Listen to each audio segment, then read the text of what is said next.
Charity, you're here with us, and we are so excited. Welcome to the podcast. Woo, woo, woo, woo. So, how are Is you it doing today? ironic? Wait, hold on. Is it ironic that it's National Umbrella Day? What? It is? Oh my God. It totally is. And you know what? You just reminded me that I didn't put my social media post out for the day. You're welcome. Social media managers have to have other social media managers back. So, Mike, thanks for the reminder, Ben. Charity Poppins fail. The day is still early. Welcome to the show, Charity. Thank you so much for having me. Super stoked to be here with my favorites. How are you? We're so excited to have you. Like, we've wanted to have this conversation with you because you are the queen of engagement. But for those people who may be living under a rock, who have never seen any of your great social media content, tell us a little bit more about yourself and how you got started in promo. Oh, wow. Okay. So I was a wee little, no. I started out as a property manager for real estate investment trust, and polybutylene pipes break, and that causes leaks, and leaks in 1,000 apartment whatever's is a big headache. And so I answered an ad in a newspaper. So that tells you how old I am. And right, like I've done the same. And I actually didn't get the job the first time. I didn't even know what it was. It was like B2B account manager. I'm like, I don't even know, but it sounds fun. I don't know how 12 words on a black and white piece of paper sounded fun. Anyway, a year later, after going to work for Nike for a bit, I tried again, same place, same ad, and got the job. So ended up, by happenstance, landing in this promo world. My favorite part, I think, of my whole promo existence is that after I had my daughter and took this extended maternity leave, the guy that I was working for, I'm like, can I try telecommuting? Like, this is a thing. People use the internet and like their cell phones and like they just work remotely. And he's like, we'll try it, but I'm not really into that, because he's like super micromanager. I love him. And I give him a lot of credit for the way that I learned and how much I know. But I tried telecommuting and he's like, not gonna fly. So, and I just think that's hilarious. And the meeting that we had said, you're going to do amazing things one day, but it's not going to be in promotional products. I'm like, yeah, you're right. I should just go start my photography company and call it a day. And so then I did. And now, hi, in promo, doing some things. So That's just fun. So how long have you been in promo? I'm ending my 20th year mid-year and going into year 21. So time to party, apparently. Wow. That's I mean, I'm in 13 years now, and it's like I was at like 1 or 2 years and I blinked, and now I'm at 13. I mean, it kind of flies by. Melissa's at 1, you're going to blink and then you're going to be at 10. That's how this works. Yeah, it really does. And time flies when you're having fun. And if that's the adage, then it's so true. This industry has been just everything. I told Melissa the other day, I'm like, I can't wait until you have real trade show memories, not like the digital stuff. Like, this has been fun and we've got some funny things that happen, but when you get on that show floor and then you go out afterwards and you do the wave to people with the hangover in the morning, and you have a camera full of memories when it's all done, like, just magic. You guys are my family, so makes it easy to work hard and work long hours, because it's just partying with friends all day and night. Well, thank you for that. And Melissa, you will get that experience. We were so close last year. You were hired in February. I was like talking up July in Chicago. We're not going to do it, for another, I don't know, but we're going to do it at some point, and it's going to be amazing. So, Charity, let's talk about social media. You are, clearly, you were on the Online 18. You were number 1 this year. You were number 2 last year. You clearly are a social media guru. Can you let us know a little bit about how you got started in social media, and how you got to the point where everyone knows you? Yeah, it's so funny because I look back at how I ended up doing social media for a living, and I think it actually goes back. My mom stuck me in a summer school class when I was 4 years old, and it was a high school level class, and somehow they let me stay. Like, I don't know why, but that was back like programming computers, and you had to like make the mouse build the house and all DOS and like crazy commands. And so that was super fun. Fast forward into like my junior high career, and I was teaching the community college kids how to use Mac computers. And so I was the assistant in that and helping with that. And so then of course, out comes AOL. And so like the age of chat rooms and the dial up and the you've got mail. And so that was my beginning of, social media. And it was funny because all these digital shows, I made the joke on Facebook the other day. I'm like, I spent my whole childhood preparing for this because everything was, these chat rooms and you're like instant messaging people, or you're in this big room of people and you're making comments about what's going on in certain conversations. And so like, I almost wanted to like start my chats with like ASL ? And just like start talking to people in these rooms for these digital shows like that. So that was big. AOL Instant Messenger, ICQ, of course.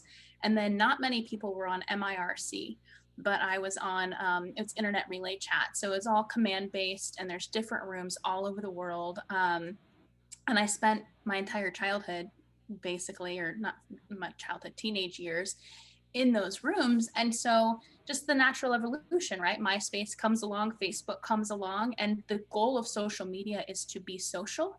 So I guess how I became so well known is that I just started telling my story. If I did something stupid and fell on my butt walking down the street, I'm like, you guys, you have to hear what I did today. I'm so dumb.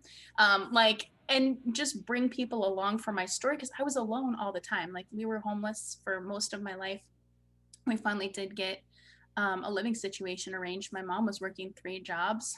I was by myself all the time. And so my friends live in my computer screen. And it's kind of sad to say, but it's also kind of fun because now I'm using social media to stay social digitally, but it can carry over now professionally. And that's, I think, where the magic happens. And that's where it ended up getting to be such a big part of my life, because I don't know, I'm a true sanguine, which is 2% of the population. I love to talk. I'm excited by people. I'm not de-energized. I'm like re-energized. So it's a lot of words because I'm full of a lot of words, but that's really it. Is I'm just social by nature. So this just gives me a vehicle to be more social, and every platform that's added, I love it. I'm like, I can say something here and not annoy people over here. Like, Twitter's great, even though I hate it, because I'm like, you could talk all day and never even be heard.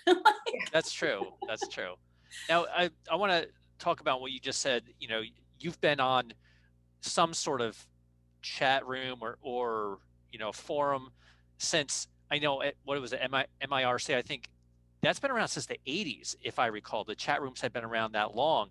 But let's talk about the traditional platforms like Facebook, Twitter. Which is the one that you got on first and started really making noise?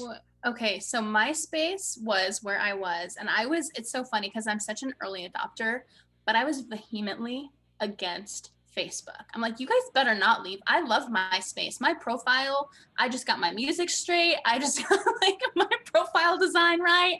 And now you guys are going to Facebook? Like, it's blue and white. So boring. What are you doing? Finally, in 2007, I guess it was. Has that been that long ago now? Holy bananas.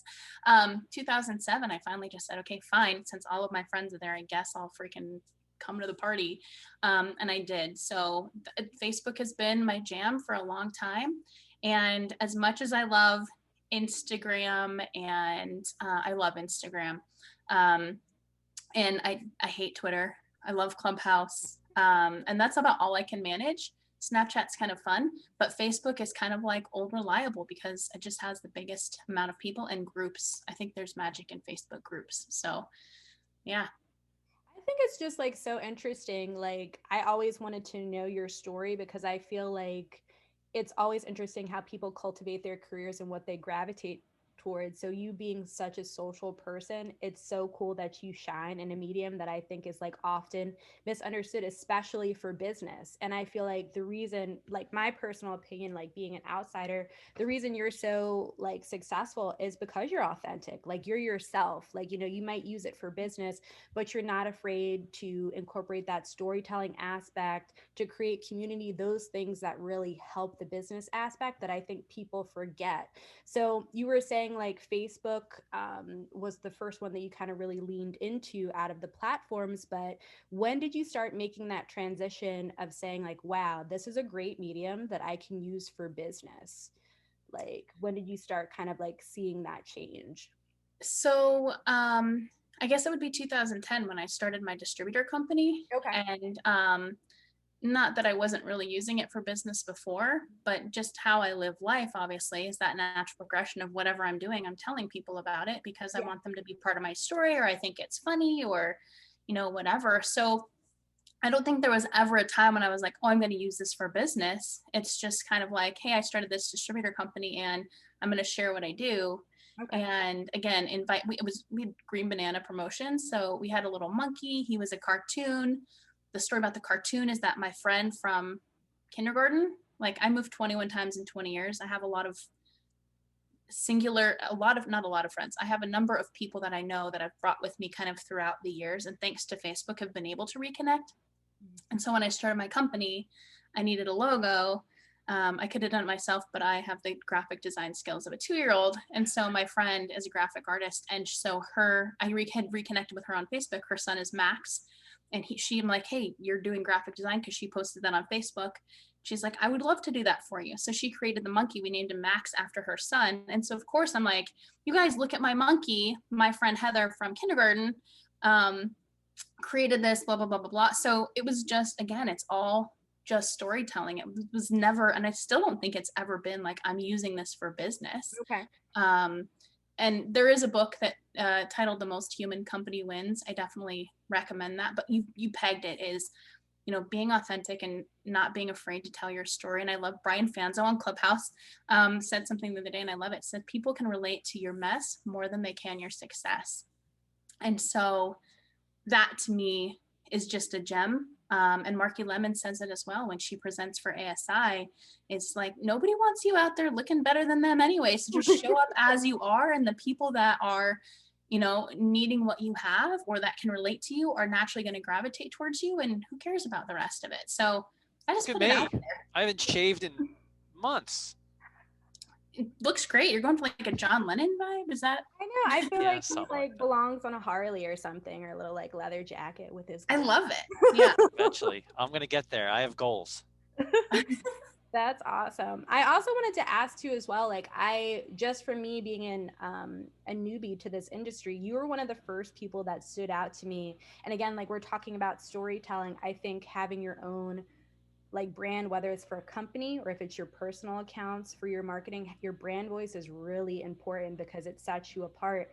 And you always kind of like out of everybody else that I saw using social media actively in our industry, always stood out because I felt like you were so self-aware and confident in yourself and how you present yourself and how you showcase like your life, your behind the scenes, which you like to talk about. So like, how have you cultivated your brand voice? Has it been something that's been like a conscious effort, or it really just goes back to what you were saying before, which is storytelling? I guess it's probably a little bit of both. You can't be in this industry and be successful and not be aware of brand image. I think, a lot of it is public relations and brand management and, things like that.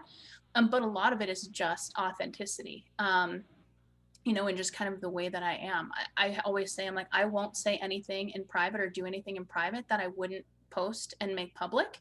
I won't say anything behind your back that I won't say to your face. And I also love like Dave Ramsey, when he talks about finances, he talks about money, and he says that having more money doesn't make you or like change you. It just makes you more of what you are. So if you're a jerk, having more money just makes you a bigger jerk. And if you're a nice person, having more money just makes you more nice and more giving, and you're more able, it like magnifies. And I think that social media is the same way. So whatever you are, we just get to know that person faster because that's your message is multiplied. And sometimes it's not a true representation of who a person is because they maybe don't post as much. So you're really only seeing snippets of that person.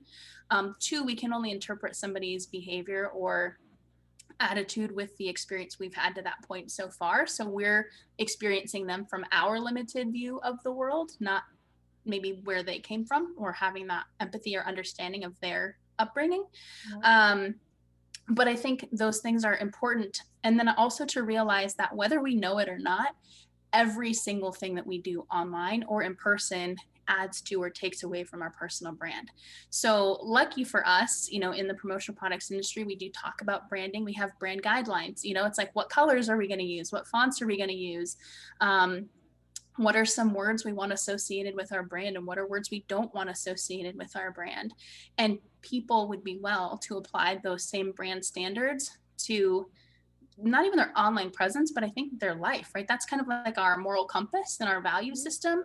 It's going to shine through. Just make sure that you're intentional about building a brand, and make sure you're authentic and intentional about building a life that you love, and that will shine through, whatever it is. So yes, I mean, there's consistency. Everything on my It's Me Charity G, like my speakers page, is hot pink because it's my favorite color, not because I wanted it to be like, oh, blue is a calming color, orange is an energy color. I'm like, pink is just my favorite color. But that I do keep that consistent because it's part of my story. It's a lot of words again. Sorry. No, I love it. I think it's like so important, and to boil it down, like that intentional piece is so powerful. I think a lot of people overthink social media, and like you said, it's like it's that snapshot of who you are, and like it's a small sliver, and you can let people in as much as you want, or just kind of have those curated moments, but it's a snapshot of who you are. And I think you do that so well in both business and in personal.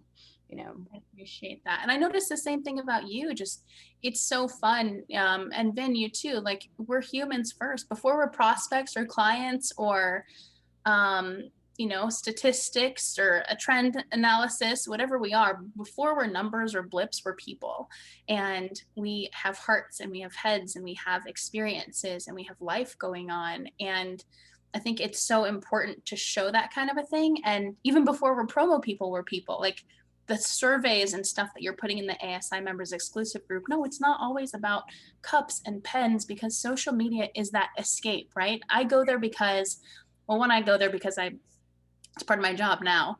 But mostly social media was an escape for me. And I was like, are you advertising on Pinterest? I said this yesterday. Like, no, I'm not advertising on Pinterest. I'm not anything on Pinterest. I go to Pinterest to look at meals I'm never going to make, crafts I'm never going to do, and houses I'm never going to own. Okay, just go let me dream. I'm not going to monetize it. Like, I just want to go to social media to get away. Can we please have one place that we don't market? Yep. And so, absolutely, yeah. And that's what I love about what you guys are doing. It's like, okay, yes, we are promo 8, 10, 15 hours a day sometimes, but we also like coffee or watch The Real World or right. all of those things. So we talk about this all the time. It's like people use social media to escape, and a lot of times they're working in promo all day. Do they want to go to promo to see, people selling promo? They don't.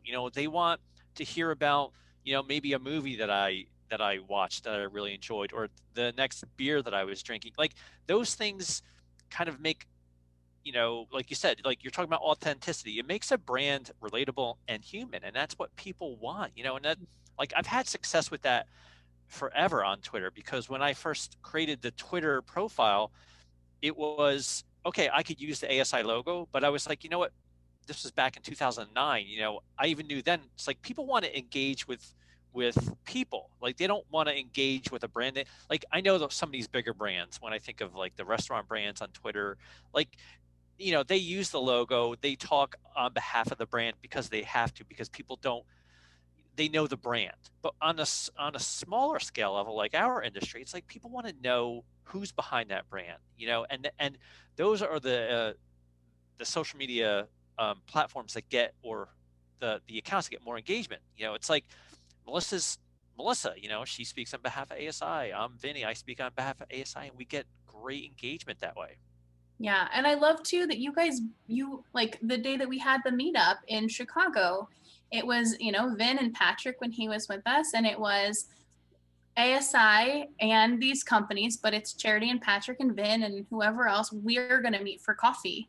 And so many companies don't give their social media team that credit for being such a huge face of the company and such a huge piece of what people get to know. If we're interacting all day here, I wrote an article for Promo Kitchen probably 2012, and it was the social media disconnect. I was so excited because I had been going back, and we had a Twitter gang. It was like the promo mafia on Twitter. And we would all go back and forth, and we'd have Follow Fridays, and like we'd all pump each other up all week long. It was kind of like the original promo chat without a name.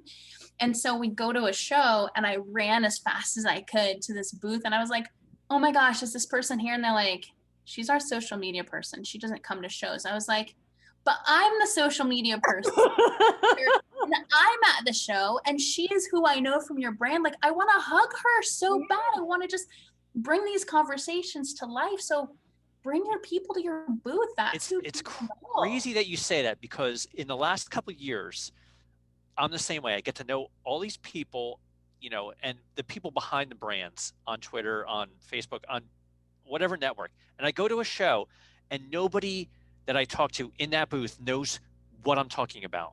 I'm like, you know, the person, you know, or I'll drop a name, and they're like, no, they don't come to shows. And I'm like, why? Yeah. They should. This is like this. The shows, the physical shows, are where the social media team should be. I mean, there's so much opportunity. I tell Melissa all the time. I'm like, it is just like I'm nonstop at these shows. Like I'm just running around. Like it's impossible to get everything that I want to do done because there's just not enough time. There's so many booths, so many great products, so many great people, and it's just, I mean, it's exhausting, Melissa. I hope you're ready. I can't wait. I can't wait. I love it. Yeah, no, it's super fun, and that's it, exactly it. That's where digital meets tangible, almost like giving a promotional product to a virtual expo, like social media people coming to the real world. Like that's a great just convergence point, you know, that collision opportunity. And the other disconnect I see is people in the company that maybe aren't as involved in social. If I'm working for a company, I want to know what that company is putting on social media, because inevitably somebody's going to ask me a question. I saw this picture, I saw a flyer, I saw a deal, I saw something, and I'm always fascinated by, I mean, it's probably 80 or 90% of like employees don't have a grasp on what your company is doing on social media. And that's disappointing to me, because I mean, to me, that's our story being told, and you're part of that story. So know the story. Absolutely. Again, we're talking to Charity G, or Charity Poppins, aka Charity Poppins, and we're talking about improving engagement on social media. Now, I have a question here that I'm sure we've answered ad nauseum. You know, being authentic, you know, is what really drives engagement on social media. Now, I have a really important question I need to ask you here. So, have you been able to track sales directly to your use of social media? That's a question I think a lot of people really want to know the answer to. Nope. No? I mean, in some cases, yes. In some cases, it's super easy. It's, hey, Charity, I saw this post on social media, and we have an event coming up with this big client. Can you give me some ideas and a quote for 10,000 umbrellas? And blah, blah. I mean, in that case, super easy. And that happens all the time. But there's ROI, which is return on investment. There's ROE, return on engagement, which is kind of the warm fuzzies, right? And then 3 is return on relationship. And so I think if you're going to social media for the concept of I'm going to make a sale, you're already doing it wrong. Mm-hmm. The sale is the happy byproduct of building the relationship. So I think of my return on investment and like in the number of hugs that I get on, you know, on the show floor. How many people run to the booth and like, is Charity here? You know, like, I really want to see Charity. Or, you know, somebody walks up to somebody, it's like, I saw on Facebook that you guys have this really cool new Metropolitan backpack. Like, those are the things to me that I can't put those into a spreadsheet. I can't measure any KPIs, but I know that it's working. And I know specifically for Peerless, we're a mid-sized company. We're not massive by any means. We're niche, right? We have umbrellas, bags, tailgating products, and games, like small compared to some of these huge variety lines. But for me, the fact that we're getting mentioned with the big boys, you know, it's like we have a voice and we're making an impact. And sure, we are, you know, our flyers are all idea based. We have our lookbooks are retail to the max. Everything looks amazing. And creative team, we have Mick that I work with, and then Dan Edge is the president of our company, and me. And we do, it's all on us 3. We don't have a marketing director. Like, there are 3 people, and Peter, because Peter helps a lot with the catalog and display stuff. So little tiny group of 4 people.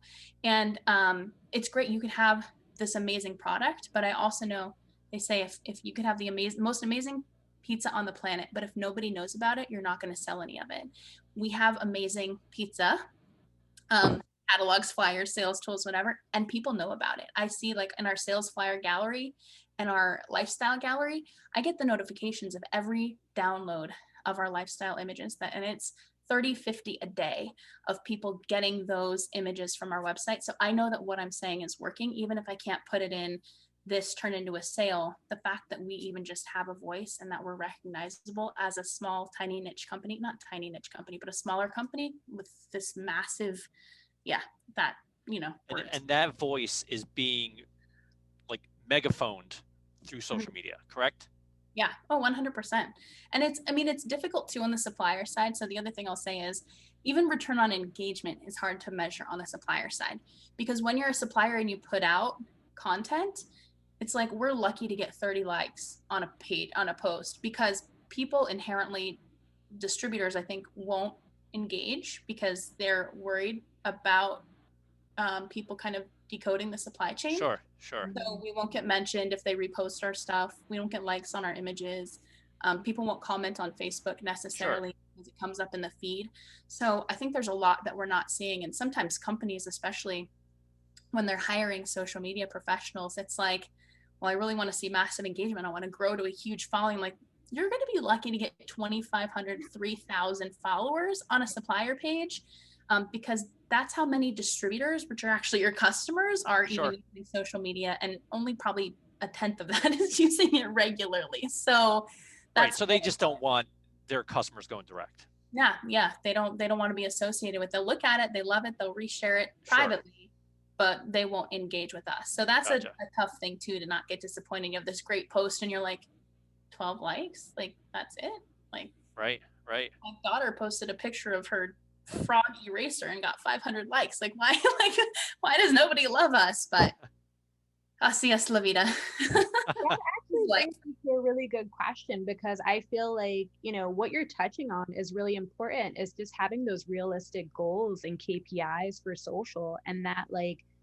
how it stands out by itself, like how you're going to measure it individually for success, but also like how it interplays with the other marketing channels that you have. So I love that, like, you're doing that education piece at your job, but also with the clients that you have, about just like, you're not going to set up your Facebook page and get like 1,000 leads, or like, some of the stuff that you're doing, like it's amplification, it's engagement, it's brand awareness. People are having an interest sparked about, your company, wanting to learn more, and that translates into other things. So when they want to purchase down the line or work with you, you've already laid that foundation, but that's kind of like a slow burn. So I wanted to ask you a little bit more about engagement, because I feel like you're the queen of engagement. And again, that's something that people really seem to struggle with. So if you feel like you've created some great content and you're expecting to have, like, a certain level of return of engagement, what would you do to make a course correction if it's not really getting what you want? Like, are there some, steps that you would take immediately, or is it by a case basis? What do you think? So I would say it's a couple different things. Think about what you're, right? I think the biggest thing is, would you want to see what you posted? Would you engage with what you posted? Would you comment on what you posted? Would you like what you posted? Right. And if the answer is no, if you wouldn't even like it, if you wouldn't want to see it in your own feed, then what the heck are you posting it for? Like, why? Like, don't waste my time. You just wasted your own time. Like, just don't go there. So think about what other people are doing, that you are seeing, that you are engaging with, and chances are that other people like you that would want to do business with you, when you start posting those things and emulating the things that you like, other people are going to start liking that stuff too, because again, we're human first. Before we're prospects and clients, we're human. So be human. The second thing I would say is, treat others as you want to be treated. If you want your content to be engaged with, then go be engaging somewhere else. If people just see that you're posting robotically, I would even argue to say that what you post is pretty much irrelevant, and not completely, but more important is what you're doing on other people's pages. Who are you following? Are they potential prospects and clients? And how are you engaging with their posts first? Are you telling them happy birthday? Are you, hey, that looks great. That recipe looks amazing. Man, I want that grilled cheese sandwich. All of the things that you guys do. just to be, you know, like, yes, girl, amazing, congratulations, all of these things that are happening are life events. We don't post so that somebody can look at it and be like, we, you know, people post because they want to share and hope to get likes and comments. So go like and comment, and people then kind of feel compelled in a sense to go and check out your page, and they want to be able to reciprocate because people want to build relationships. I think that's why we're on social media. So if you go and like and comment and engage, the natural byproduct is I think people will come to your page and like and comment and engage as well, as long as your content is valuable or worth their time. Right, right.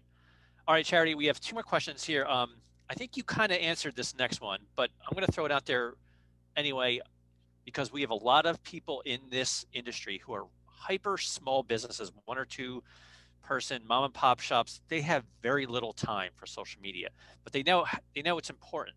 So if they only have time for one social media platform in this space, in a promo space, which platform would you recommend they get on? That is so tough, because I want them all. I would love to say Instagram because I think the reach can be really big there. But if I had to pick just one, I would actually say Facebook. And the reason why is because, again, there's the business page option, which you'll get like very little engagement at all. But there are the Facebook groups option. And as you see from being in on the promotional products professionals group and the member exclusives group and all of that, you might get them into the group, and then groups take priority in the algorithm. So anytime somebody posts in there, they're notified. And so it drags people in or pulls people into that group. So as long as you're posting good content there, it's a cool place to, I know you're going to put all your clients together, but if you are the moderator of the group and you continue to direct the conversation, share what sales you have, great, but more so ask those people the questions. Hey guys, I have a client looking for a technology gift for this anniversary. Do any of you guys have experience? What would you like to get if this were you? And all of a sudden you're making them part of your story. They think that they're, you know, help, and they are helping you. And it's not just, you know, going into an echo chamber of a bunch of promo people that don't actually know what a technologist would like. It's going into a spot where you're cultivating a community of people that can help you do your job more efficiently. And they feel like they're part of your story. They're going to stay loyal to you forever. They don't want to go to some crazy, you know, site or, you know, just Joe Schmo out of Google, because you're there every single day showing up and showing that you care. So I would say Facebook groups 100%. Absolutely. I agree with you, Charity. I've been saying this for a couple of years now, ever since Facebook groups really blew up. You know, Facebook without the groups is not the network I would recommend. But because of the groups, people are doing business in those groups. They are forging relationships. They're getting to know each other. They're having conversations. We know it. We see it every day. And that's where I would recommend anybody who has limited time. You know, you have to have a business page. Melissa and I were just talking about this. It's like a digital yellow pages. You need that. You know, put your website, your telephone number, your email, get all that stuff stocked on there. You don't have to post much, but you need to be going into those groups and really kind of building relationships. That's where the business is being done. Melissa, do you agree? Where would you go with one option? I would push back on is I think there's nothing wrong, like from your perspective, is like just having, like Charity is saying, is just that valuable content. Like the reach on business pages, like it's just a necessary evil, but like you said, it's really, really hard to get that engagement because there's so much that goes into building it up. But it can definitely be helped by having those groups. And like you said, it's the relationship aspect of social media. Like, you know, people don't want to interact with the page. Like, you know, they want to know more about the person who's selling. They want to be able to ask questions in a low pressure environment because maybe they're not ready to, you know, purchase, but they're doing that research. And I feel like, because so many of us do that, like we have, you know, our mobile devices like glued to our hands like all day. It's like we can always go in and find the information that we need when we're, you know, when we're looking to make that next purchase or we're trying to find out something more. So I think definitely like groups are something to concentrate on, but you know, don't forget. So we're all in agreement here. We're all Facebook here. And I think, well, and the other part of that too is groups. You know, if you're just in a group selling all day long, people are not going to stay in your group. So the thing that I love, especially about like the promotional products group, is there's a huge opportunity to serve. And that's another Clubhouse trick that somebody said the other day was serve, don't sell. And when you go in with that, people by happenstance. They get to know who you are. They know that I'm Charity Gibson for Peerless. Even if I'm answering a question about where to find a pen, or, tell me about setup fees, or explain this or that or whatever, I hope that people are understanding and seeing that comes from a place of caring, because I feel like we're all wearing the same jersey and a rising tide lifts all boats. So when you, brand new person at level 1, are the most equipped and well educated to do your job at the best of your ability, we can move to bigger challenges. We can innovate all of a sudden. We've got everybody at a, performing at a good level. And you're representative of me and my brand as well. So why wouldn't I want you to shine? I go serve first and people get to know who you are. Mm-hmm. You can't BS in that environment. It's not like, you can't fake it. Like if you're in that, especially we're going on like years in this group now, people know who people are. You're building your brand in that group, whether you know it or not. You're either the complainer, the helper, the person. You have a label in that group, and whether you realize it or not, somebody is posting and they're like, her again. Of course, some people might say that about me, like, Charity again, only because I just can't shut up. But at least I try to be relevant and helpful. And I feel like that, you establish that reputation in those groups. Yeah, you're as a helper and a fixer. You're omnipresent. I think people see that and they recognize that. That could be annoying for some people. Not to me. I whenever I see you, you're trying to help people. You know, and whether you're in Clubhouse, you're on Facebook, even on Twitter that you hate. I see you jumping in there and trying to help people. It's funny you mentioned Clubhouse. We talked about this in another podcast, how hot it is right now. My last question, I just wanted to talk about something you said yesterday in one of the forums in a conversation about Clubhouse. You said the whole platform will shift when it opens up, and not for the better. 45 days in Clubhouse as we know it is done. Can you talk a little bit about that? I know you're talking about it's iOS only. It's only open for people with iPhones, and there's only 5 million people on a platform or something like that. Why, once it's open to Android and other platforms, will it become unusable? So, well, I think two things. One, Mark Cuban just invested in new technology yesterday, and so he's founding a competing product that is going to allow for recording and some other different things. So of course Mark Cuban's in the game, and who knows where that's going to go. But with Clubhouse specifically, so it's kind of like Google Plus. If you guys remember when that first came out, the fun thing about it was the early adopters are the obviously high-level influencers who were given stuff because Clubhouse wanted them to use it, or Google Plus wanted them to use it and beef up the platform and get mass adoption, because you have to have that traction and that mass adoption, or that desire for mass adoption, to have any longevity, or to get that $1 billion valuation, which is what they've, I think, in their first round have come up with. So one of the things that I would say about this is people are complaining that it's iOS only, but that doesn't mean you have to be an iPhone user. Like, we need to get creative here. The people that are on this platform right now are the Cameron Heralds, the Gary V's, the guy that runs Social Media Examiner. Stelzner. Yes, Michael Stelzner.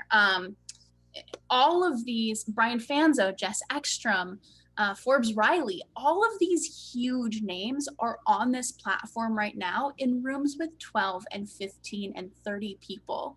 And they're giving away the wisdom and knowledge that they usually do only in consulting rooms, or like in one-on-one consulting at like $10,000 an hour. And you can go in these rooms and raise your hand and come on stage and ask them their questions and talk to them like they're normal people. And if you're not full of crap and you're actually there, like, I mean, I show up, again, pretty authentically. I have phone appointments with all of these people, with Cameron Herold, with, Lou Diamond just had me on his Thrive Loud podcast because of a relationship that we got to on Clubhouse. So I'm an Android user. Find a phone. It's $100. You know what I mean? Like, so my payment for getting onto Clubhouse was that I stole my daughter's old phone, and she had her terrarium app running her plants. So I have to keep her plants alive. That's my payment using her phone. But an iPad, anything like that, you don't have to activate it. You just have to have Wi-Fi and a Google Voice number, honestly. And that will get you on and obviously an invite. And that's the other part of it. It's magical right now because I have to know someone who's on it. There's a quality control, right? It's not a bunch of scammers. It's not, I mean, there are scammers on there, so you do have to be careful. But for the most part, the community is being built by me inviting you and handpicking people that I want to associate with.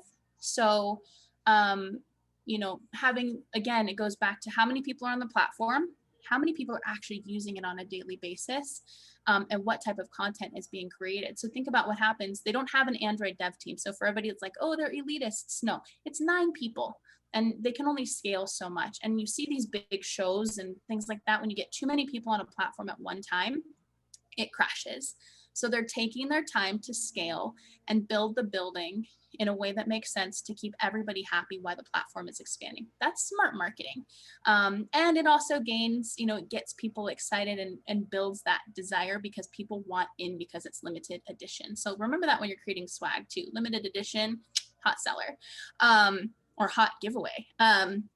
But the last part of that is, so they are hiring an Android dev team. They said about 45 days for Android.